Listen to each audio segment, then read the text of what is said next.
comedian, as a speaker, I think that that's something that should be protected. Does that mean I support hate speech? Of course I don't. Of course. But the only way to contradict it and to argue about it is with better free speech. With second term, I started noticing something was different.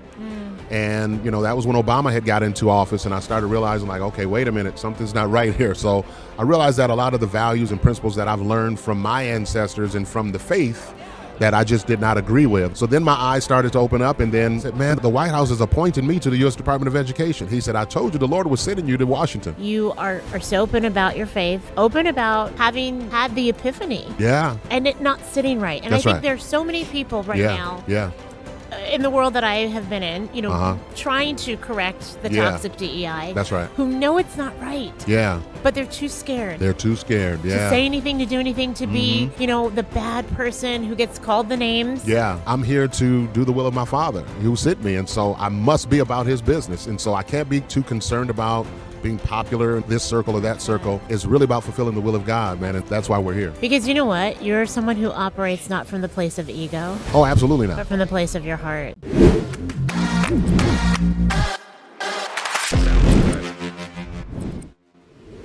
Have the pleasure of interviewing Terris Todd. Now, we got to speak a few minutes ago off camera. Yeah. And just realized, aside from crazy weather that we've dealt with, we have more in common. Yeah. But I think one of the interesting points that we were talking about was how many closeted people there are that are actually conservatives.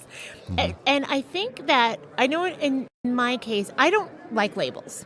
I just want to be me, right? I just want to be Kareth Foster. That's right. I don't want to be put in a box. I don't want to be siphoned into a category. Yeah. So how can we bring people into the fold, into the realm of being able to express their thoughts, their views without feeling constrained by a label? Yeah. That's a very good question, because a lot in our society, they're label driven. When you apply for a job, there's a label attached or a title. And so it's tough, man. It's some tough work. But I think what you all are doing here on this podcast and many others is staying engaged with them, because eventually, they realize that we have more in common than we have separate, than we have different. So I think this is what it really is going to take, the social media piece. And I think using humor. Oh, yeah. Oh, and absolutely. Being able to just let people know that, you don't have to ascribe to a certain label to hold a certain belief. Yeah, that's right. And I know that there's a lot of this binary thinking. Yeah, right? Either it's yes or no, that's right or wrong. Right. And it's not always the case. It really is not. You can be a quote-unquote Democrat and have conservative views. And I know a lot of them. Right? You can be a conservative or Republican. That's right. And have some liberal views. That's right. Yeah, be balanced. Yeah. It's about balance. It is about balance. Right? You're absolutely right. Which I think is what you're trying to bring to the table with your organization. Yeah, Project 21, all of us, yeah. And I have no doubt that you've probably been lumped into categories of being a sellout, of being all the name calling. Oh, absolutely. I understand. Absolutely. So how do you stay strong in that? Well, my faith. I mean, I think it's, when they resort to the name calling, actually it's kind of funny to me, because it's funny, it's sad at the same time, because these are adults. I'm an educator by profession, so I taught sixth grade, and I'm like, I'll put my sixth graders up against any of these people any day, and so I usually laugh, but then again, when I really think about it, I have to pray for them, because it's really sad that you would resort to juvenile name calling because someone doesn't share the same viewpoint that you do. We all have different experiences in life. Why would you force me or want to force me to ascribe to your way of thinking when I grew up with a single parent. You might have came out of a two-parent home. I mean, of course, my views might be a little different. Oh, that is true diversity. That is true diversity. Yeah, having diversity of thought, experiences, absolutely, diversity of thought, that's diversity right. of ideas. That's right. And I think that honestly is where the whole DEI conversation kind of tanked. Right. Yeah. Because it just became about That's color, right. That's right. or your sexuality, or your gender, and it's I know that my goal within the work that I do is trying to differentiate between that diversity and true diversity. And true diversity. You're absolutely right, because there's a difference. Now, I call it inversity. Right. Because it is about being truly inclusive. That's focusing right. on, like you said, on having more in common than we don't. That's right. And being introspective, which I think is what the name callers aren't. Yeah. Right? If you can look inside yourself. Right. And be okay with you don't have to call somebody another name. True. You don't have to even care that their opinion is different from yours. Right. Because how does it really change your life? Yeah. You said you're an educator. I'm, technically, I guess, like, I'm a fourth-generation teacher. Yeah. I just teach in my own way. Yeah, that's right. With comedy and lectures. Yeah. But I think it's so important, and I believe that does play such a big role in why your work is doing as well as it is, because you are an educator and you understand that in order to reach people, you have to get to them at their level. At their level. You're absolutely right. You got to get them at their level. You're certain about that. And that's the same with comedy. I know that, if you want people to get a joke, you can't talk down to them, and you don't talk over their heads. Yeah. It's learning to be a master communicator. Right. It's something you mentioned comedy, because just over the Valentine's Day weekend, I took my wife to the John Crist comedy show. He's a Christian comic, and he was over here in Tyson's Corner, and we went to his show. It was phenomenal. And the beautiful thing about it is he brought a couple of other Christian men with him, that came along and did the opening show or opening act. And so it was a great time, man. It was packed. It was packed what up. What a good date you are then. Oh, Your wow. wife is very lucky. I'll tell you what, she's the one found the show, and I just went online and paid for the tickets. There you go. Even better. Better. Good teamwork. Yeah, we did dinner first, and then we went to the show. That's lovely. It was wonderful. And there's nothing like humor to bring people together. And I think that if people could loosen up a little bit, like part of why I personally am of the opinion that everyone is so anxious and just, feeling like everything's out of control is because they've lost their sense of humor a little bit. That's true. Yeah. And not that this isn't serious, what's happening in the world. It is, without question. Right. But there's levity. Yeah, that's you right. You got to find the levity, and you got to find the faith, as you just mentioned. Yeah. Faith is very important. And I mean, I think God has a sense of humor. He does. Oh, absolutely. Yeah. Yeah. I know in my own life there have been things happen. I'm like, really, God? Really? Yeah. Really? Yeah. Okay. But we only have a few minutes. I don't want to keep you because I know you have other things going. But I would love for you to share, like, how did you even come into this space? Like, what was the tipping point for you? You know what? It spans years ago. In 2004, I was called by a gentleman who was on the county commission. This was back in Calhoun County, Michigan. I'm from Battle Creek, Michigan originally. And he called and asked if I would be willing to run for his seat. And me not being involved in politics at all, I was like, well, let me pray about that. And I got with my wife, got with my bishop and everything. And so, long story short, I ended up doing it, and I ended up being a county commissioner for 10 years. And that was on the left at the time, but really around my second term, I started noticing something was different. And, that was when Obama had got into office, and I started realizing, like, okay, wait a minute, something's not right here. So I realized that a lot of the values and principles that I've learned from my ancestors and from the faith that I just did not agree with. So then my eyes started to open up, and then my bishop actually prophesied to me and told me the Lord was sending me to Washington. Wow. And I was in my second term as the vice chairman of the Michigan Republican Party at the time, because I ended up switching later on. I was in my second term, and lo and behold, I looked up and the White House was contacting me. Wow. And when I asked the young lady, first of all, who called me, I said, well, how did you get my resume? Right. And she said, honestly, I don't know. I said, well, praise the Lord. She starts laughing. I'm laughing. Yeah. And she said, no, honestly, Terris, I don't know how I got your resume. But she forwarded it over to the White House, and lo and behold, the White House started emailing me, and I flew out here in February, and this was in 2020, for a Black History reception, which is where I'm going today, to the White House as well. Okay. And I went there, flew back to Michigan. I didn't hear anything in March.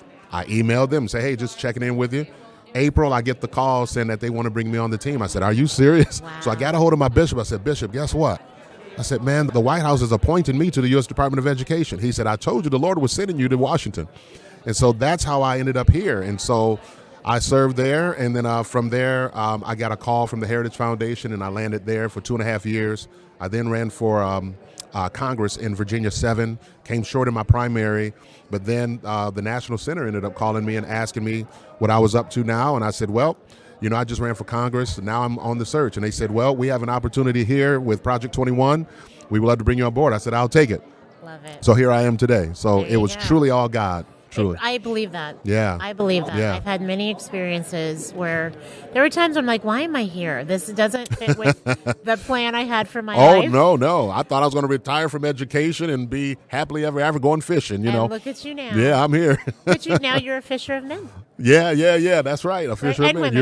You're right. That's right. I really appreciate the fact that you are so open about your faith, open about having had the epiphany. Yeah. And it not sitting right. And That's I think right. there's so many people right now in the world that I have been in, trying to correct the toxic DEI. That's right. Who know it's not right. Yeah. But they're too scared. They're too scared, to say anything, to do anything, to be, the bad person who gets called the names. Yeah. Who becomes the outlier. Yeah. Who becomes the person who's ostracized. Yeah. And, it takes courage, right? It takes faith. And what words of wisdom do you have for people who are like, I know this isn't right. What do I do? Yeah. Well, the scripture tells us to be of good courage. Only be courageous, because the Lord is on your side, and you don't have anything to fear at all when he's with you. And so I say just be of good courage, man. And that really, it takes courage nowadays because, again, following that comes the name calling and all this other stuff. But over time, it fizzles out. And then the Lord keeps opening these other doors for you. And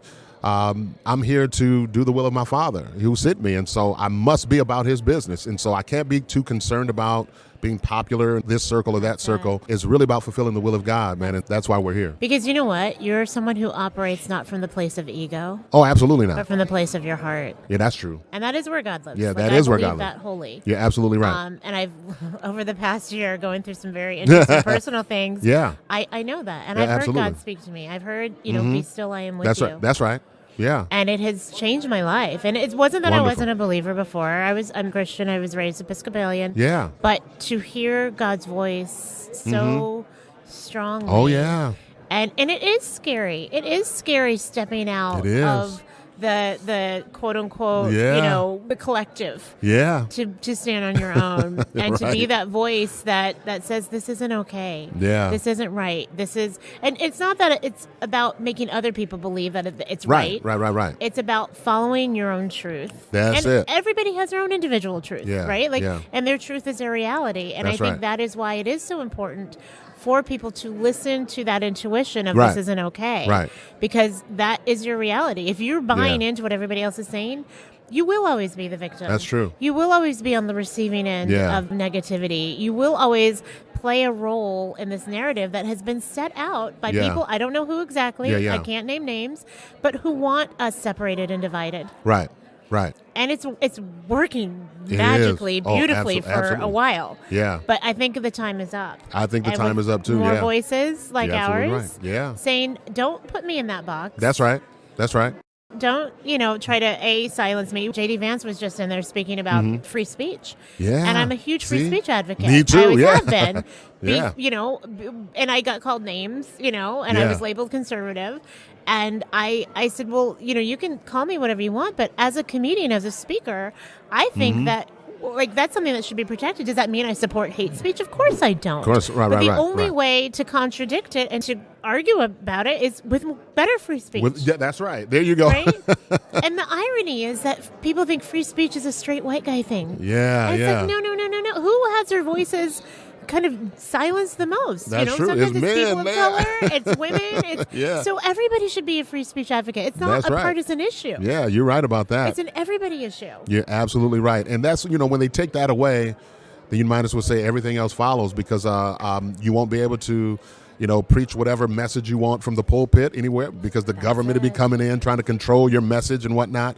We look and see what happened during Obama's time, when there was, the LGBTQ community was emboldened to go after Christian bakers who refused to make certain types of cakes, and they found themselves in court. They ended up winning, but they still had to go. And so it took a lot of money. It took a lot of pain.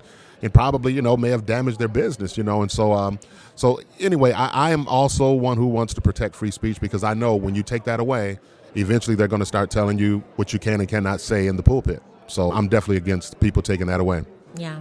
Well, I think that's a conversation that needs to continue and one that people need to reframe a little bit. True. Just like the whole diversity conversation. Right. And I love that is something that you are taking part of and doing. And so, however we can support you at the Lawyer Dana podcast. Oh, wonderful. Yeah, I would love that. I can support you. Yeah. I know we'll talk a little bit off air, but sure. I really applaud what you're doing. No, we applaud what you guys are doing. Yeah, that's a strong voice. I appreciate it. Thank you for having me. Us. Appreciate it. Thank you very much. If you like what you hear, like and subscribe, y'all. This is just the beginning.